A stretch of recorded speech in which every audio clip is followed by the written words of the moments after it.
अस्सलामुअलैकुम students. Last lecture में हम डिस्कस कर रहे थे स्टूडेंट्स बॉयस लॉ, और हमने डिस्कस किया था, ठीक है, graphical representation of Boyle's law या पीवी डायग्राम। इसी को कंटिन्यू करते हैं स्टूडेंट्स। तो पीवी डायग्राम या ग्राफिकल रिप्रेजेंटेशन क्या है वो मैं आपको बता चुका हूँ। हम इसका ग्राफ बनाकर देखते हैं कि बॉयल्स लॉ ग्राफ में कैसा दिखता है। तो ग्राफ कैसे बनता है स्टूडेंट्स, आपने पहले भी बनाए होंगे। तो ग्राफ में हम एक्स एक्सिस और वाई एक्सिस सेलेक्ट करते हैं, और हमारे जो वेरिएबल्स हैं वो स्टूडेंट हैं प्रेशर, जो मैंने वाई एक्सिस पर प्लेस करा है, और वॉल्यूम जो एक्स एक्सिस पर प्लेस किया है। अब एक सवाल स्टूडेंट पूछते हैं, या पूछते नहीं हैं तो उनको प्रैक्टिकल में ये प्रॉब्लम होती है कि हम इनकी प्लेसमेंट कैसे करें। ठीक है, मतलब x पर क्या रखा जाए और y पर क्या रखा जाए। तो स्टूडेंट याद रखिएगा, मैंने आपको पहले भी एक एग्जांपल दी थी, ठीक है, जैसे पॉकेट मनी और फादर सैलरी और पॉकेट मनी। आपकी पॉकेट मनी और फादर सैलरी का जो रिलेशन होता है स्टूडेंट्स, वो डायरेक्ट रिलेशन होता है। मतलब अगर आपकी फादर की सैलरी बढ़ती है तो पॉकेट मनी भी बढ़ जाती है। लेकिन मैं अगर यहाँ रुककर एक बात आपसे पूछूं कि स्टूडेंट्स ये बताइए कि इसमें फादर सैलरी और पॉकेट मनी, इन दोनों में से कौन किस पर डिपेंड करता है।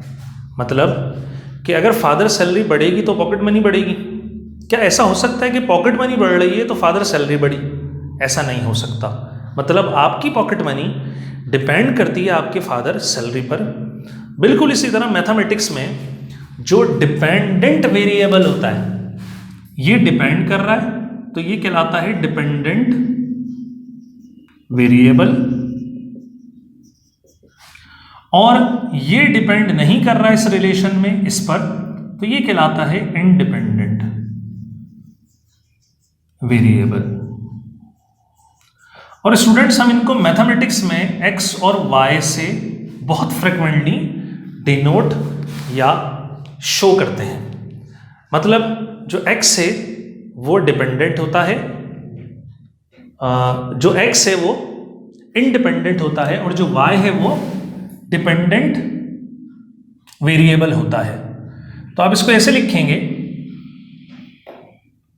x और y। तो y जो है, x जो है वो y पर, y जो है वो x पर क्या करेगा, डिपेंड करेगा। और आपने देखा भी होगा ग्राफ में, अगर आप मैट्रिक में चले जाएं तो मैट्रिक क्लास में आपने स्टूडेंट्स देखा होगा, आपने ऐसे एक इक्वेशन बनाते होंगे और यहाँ पर x की वैल्यू प्लेस करते होंगे डिफरेंट, जब आपने ग्राफ वाले क्वेश्चन करे होंगे, और y के आपको रिजल्ट मिलते होंगे। मतलब ये y डिपेंड करता है किस पर, x पर। अब अगर आप गौर करें इसी x और y से, तो वो वैल्यू जो y डिपेंडेंट है वो कहाँ पर रखी जाती है, y एक्सिस पर, और वो वैल्यू जो इंडिपेंडेंट है x, वो x एक्सिस पे रखा जाता है। लेकिन रुकिए, स्टैंडर्ड यही है स्टूडेंट जो मैंने ये बताया, लेकिन थर्मोडायनेमिक्स में इसको उल्टा कर दिया जाता है। मतलब कि अगर ये डिपेंडेंट यहां होता तो यहां इंडिपेंडेंट है, और यहां क्या मौजूद है, डिपेंडेंट मौजूद है। मतलब थर्मोडायनेमिक्स जब हम पढ़ते हैं, ठीक है, आपने पढ़ा भी और आगे भी पढ़ेंगे, ये भी थर्मोडायनेमिक्स से रिलेट करता है। थर्मोडायनेमिक में हम इसको फ्लिप करते हैं, डिपेंडेंट की जगह इंडिपेंडेंट, इंडिपेंडेंट की जगह डिपेंडेंट रखा जाता है। और एक फील्ड आगे अगर आपने कहीं पर पढ़ा तो इकोनॉमिक्स में भी हम इसमें को ऐसे ही करते हैं, जब इकोनॉमिक्स की ग्राफ हम बनाते हैं उस सब्जेक्ट के अंदर। तो ये क्लियर हो गया। लेकिन स्टैंडर्ड स्टूडेंट क्या होगा, यही होगा, डिपेंडेंट वेरिएबल एक्स एक्सिस पे आता है, और इंडिपेंडेंट वेरिएबल कहाँ पर आता है, ठीक है, डिपेंडेंट वेरिएबल वाई एक्सिस पर आता है, और इंडिपेंडेंट वेरिएबल कहाँ आता है, एक्स एक्सिस पर आता है। तो मैं ग्राफ को कंटिन्यू करते हैं। सपोज करें जैसे मैंने आपको समझाया, ठीक है, जो मैंने आपको एग्जांपल समझाई थी पिस्टन सिलेंडर की, अगर आप उसमें गौर करें तो हमारा जो प्रेशर था वो था P1 सपोज करें यहाँ, और वॉल्यूम था V1, और वहां पर हमने प्रेशर को बढ़ाया था, तो हमने देखा था कि वॉल्यूम क्या हो गया था, कम हो गया था। ठीक, मतलब अगर मैं यहां से ग्राफ को मूव करूं और प्रेशर को इंक्रीज करूं तो गौर करें, प्रेशर है वाई एक्सिस पर। जब प्रेशर को इंक्रीज करूंगा तो हमें पता है वाई एक्सिस की वैल्यू इंक्रीज कब होती है, जब हम ऊपर मूव करते हैं, और एक्स एक्सिस की वैल्यू इंक्रीज कब होती है, जब हम राइट पर मूव करते हैं। तो अगर मैं प्रेशर इंक्रीज करूंगा तो मेरा ग्राफ ऊपर की तरफ जाएगा, लेकिन गौर करिए कि ऊपर तो जाएगा ग्राफ, लेकिन प्रेशर बढ़ाने से वॉल्यूम क्या होगा, कम, तो ये बैक होगा, मतलब कि बैक एंड अप होगा ये। तो फिर ग्राफ की शेप कुछ किस तरह की होगी, इस तरह की होगी। यहां पर पहुंचकर मैं बोल सकता हूं प्रेशर हो गया 2, वॉल्यूम हो गया 2, और अगर मैं एरो लगा दूं तो एग्जैक्ट मुझे क्या पता लगेगा मैंने मूव कहां से कहां करा है।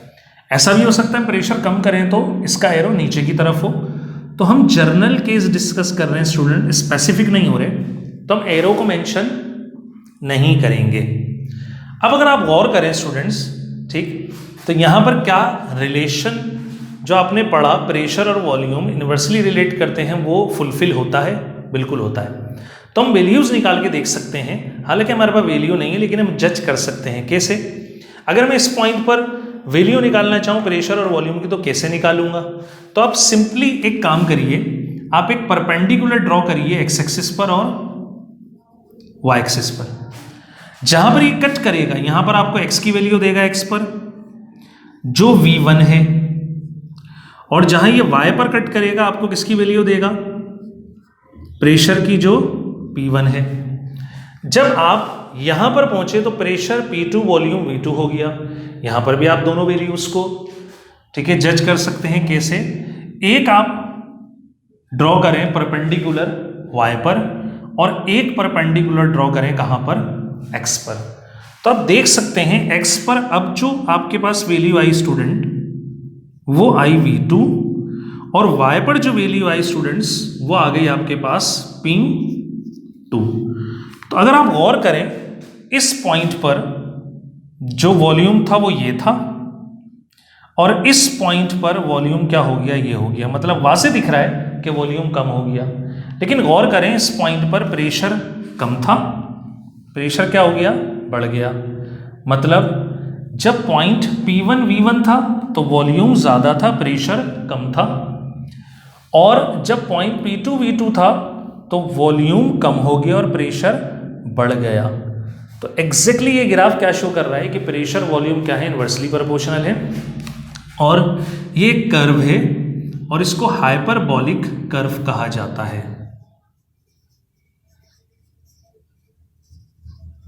और याद रखिएगा स्टूडेंट, जब भी दो क्वांटिटी जो इन्वर्सली रिलेट करेंगी उनका जब आप ग्राफ ड्रॉ करेंगे तो वो हमेशा एक कर्व ही आएगा, वो कभी भी स्ट्रेट लाइन नहीं आएगा।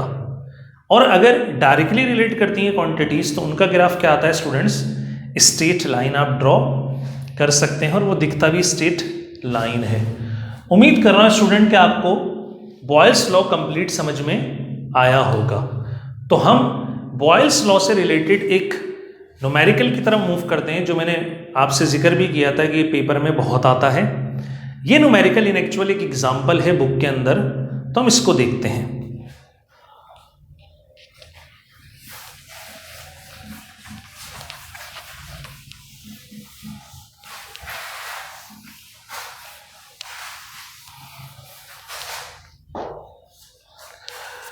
अगर एग्जाम्पल बुक में देखें स्टूडेंट्स तो बुक का पेज नंबर 11 है और एग्जाम्पल है नंबर 11.2, और इस पर इंपॉर्टेंट लिख लीजिएगा क्योंकि ये कई तरीके से एग्जाम्स में आ चुकी है। दो तरीके तो मैंने देखे हैं, एक ये वाला जो हम करेंगे और इसको थोड़ा सा चेंज करके वर्डिंग में एक और तरीके से पूछा गया है। तो पहले हम इसको समझते हैं कि एग्जाम्पल में, ठीक है, क्या डिस्कस किया जा रहा है, बॉयल्स लॉ से रिलेट करती हैं। तो स्टूडेंट मैं क्वेश्चन पढ़ रहा हूँ, मेरे साथ रहिएगा और अंडरस्टैंड करिएगा। कहा जा रहा है इन एयर स्टोरेज टैंक, एक टैंक है जो हवा को जमा कर रहा है, एयर स्टोरेज है। जैसे CNG सिलेंडर होता है वो CNG को स्टोर करता है, ऐसे ही एक सिलेंडर या टैंक है जिसने किसको जमा करा हुआ है, हवा को अपने अंदर जमा किया हुआ है। तो आप इसको बना भी सकते हैं, इसके अंदर हवा मौजूद है, कहीं इसका नोजल भी होगा जहां से एयर इन और आउट की जा सकती है। फिर कहा जा रहा है whose volume is 112 litres containing 3 kg of air. इसके अंदर एयर का मास है। जैसे आप दोबारा एग्जांपल दूंगा, सीएनजी पंप पर जाएं और सीएनजी फिल करवाएं तो वो केजीज में ही फिल होती है, 1 किलो 2 किलो 3 किलो, और फिर उस किलो के हिसाब से सिलेंडर की कैपेसिटी होती है। जैसे जैसे मास बढ़ेगा तो सीएनजी की कैपेसिटी बढ़ती चली जाएगी। कहा जा रहा है इसका वॉल्यूम कितना है, डेटा बनाते हैं। इसका वॉल्यूम दिया स्टूडेंट्स 112 लीटर। फिर कहा इसका मास कितना है, मास है 3 kg of air at pressure of 18 एटमॉस्फेयर्स। और स्टूडेंट इसका प्रेशर भी दिया 18 atm एटमॉस्फेयर है। फिर आगे बोल रहे हैं how much air would have to be forced, बोल रहे कितनी एयर फोर्स की जाए, ठीक, into the tank to increase the pressure, इसका प्रेशर बढ़ जाए, कितना बढ़ जाए 21 एटमॉस्फेयर। दोबारा प्रेशर आ गया। तो स्टूडेंट अब आप समझ रहे होंगे कि अगर दो प्रेशर आ गए तो पहला वाला प्रेशर इनिशियल होगा, दूसरा वाला प्रेशर फाइनल होगा। मैं दोबारा इसको रीड कर रहा हूं और समझें क्या कहा। How much air would have to be forced, कहा कितनी एयर अंदर धकेली जाए। तो आप प्रैक्टिकली भी देख सकते हैं कि जब भी टायर में या सिलेंडर में गैस को भरा जाता है तो वो हाई प्रेशर पर भरा जाता है। जैसे अगर आप किसी टायर शॉप पर जाएं, वहाँ पर आप टायर के अंदर हवा भरवाएं, ठीक, तो वो हवा भी सिलेंडर में पहले जमा करता है प्रेशर के साथ, फिर वो एक पाइप के थ्रू आपके टायर में फिल करता है। अगर सिलेंडर में प्रेशर ना हो तो उस एयर का फोर्स के साथ आपके टायर के अंदर दाखिल होना नामुमकिन होगा।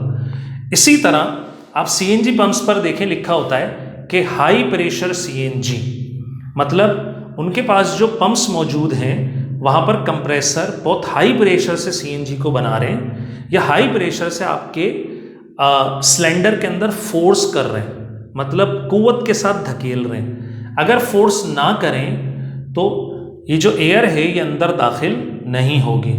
मतलब कह रहे हैं कि 3 किलो गैस मौजूद है, कितनी गैस अंदर मजीद दाखिल की जाए, यहां से यह पूछा जा रहा है। ठीक, मजीद आगे एक्सप्लेन करता हूं। Assuming no change in temperature, student इस सेंटेंस आप समझ सकते हैं कि ये बॉयल्स लॉ का, ठीक है, न्यूमेरिकल है, क्योंकि बॉयल्स लॉ में टेम्परेचर क्या रखा जाता है, कांस्टेंट रखा जाता है। क्वेश्चन वैसे खत्म हो गया, लेकिन अभी तक ये पूरा क्वेश्चन समझ में नहीं आया। अब इन शॉर्ट कहा यह गया कि वॉल्यूम ये है, मास इतना है गैस का सिलेंडर में, और इनिशियल प्रेशर इतना है, और फिर गैस दाखिल की गई कितनी पता नहीं, उसने प्रेशर बढ़ा के कितना कर दिया, 21 कर दिया। ठीक, अब मैं सपोज कर लेता हूं कि जो इनिशियल मास था वो 3 kg था, और जब गैस दाखिल की गई मुझे नहीं पता कितनी की गई, तो इसका मास हो गया m2। अब मुझसे ये नहीं पूछा कि अंदर अब टोटल गैस कितनी है या एयर कितनी है, मुझसे ये पूछा गया है कि दाखिल कितनी की जा रही है। ठीक, how much air would have to be forced, कितनी एयर अंदर दाखिल की जाएगी, ये गौर करिएगा क्वेश्चन पर। अब जो सिलेंडर में मौजूद है, पहले 3 kg पहले से मौजूद थी, जब दाखिल की गई तो 3 kg प्लस m2 मास हो गया होगा। मतलब अगर सपोज कर लें m2 है 1 kg, सपोज कर लें तो टोटल मास होगा m1 plus m2 equal to 4 kg। अगर मैं ये पूछूं दाखिल कितनी गई तो आप बोलेंगे कितनी की गई। अगर m2 बढ़कर हो गया 5 kg, तो अगर मैं पूछूं दाखिल कितनी की गई तो आप कहेंगे कि दाखिल की गई 2 kg m2 minus m1 is equals to 2 kg। और आपको यही 2 kg वाली गैस आपको क्या करनी है, मालूम करनी है। अगर आप गौर करें तो मैंने इसको कैसे किया है, मैंने दोनों मासेस को माइनस करा है, और माइनस करते हैं तो क्या लिखते हैं, डेल्टा एम लिखते हैं स्टूडेंट्स। तो मुझे मालूम करना है डेल्टा एम।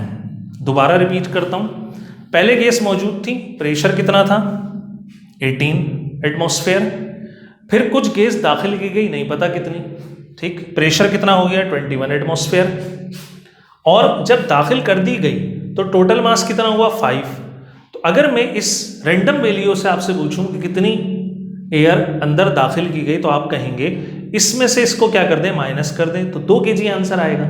और माइनस करने पर जो वैल्यू मिलती है उसको हम किससे शो करते हैं, डेल्टा एम से। तो हमसे जो रिक्वायर्ड है, जो पूछा जा रहा है न्यूमेरिकल में, वो स्टूडेंट्स क्या है, डेल्टा एम है। अगर क्वेश्चन की अंडरस्टैंडिंग हो गई डेटा की और क्वेश्चन की अंडरस्टैंडिंग हो गई तो सॉल्यूशन स्टूडेंट बहुत आसान है। तो इंशाल्लाह नेक्स्ट लेक्चर में हम इसका सॉल्यूशन परफॉर्म करेंगे।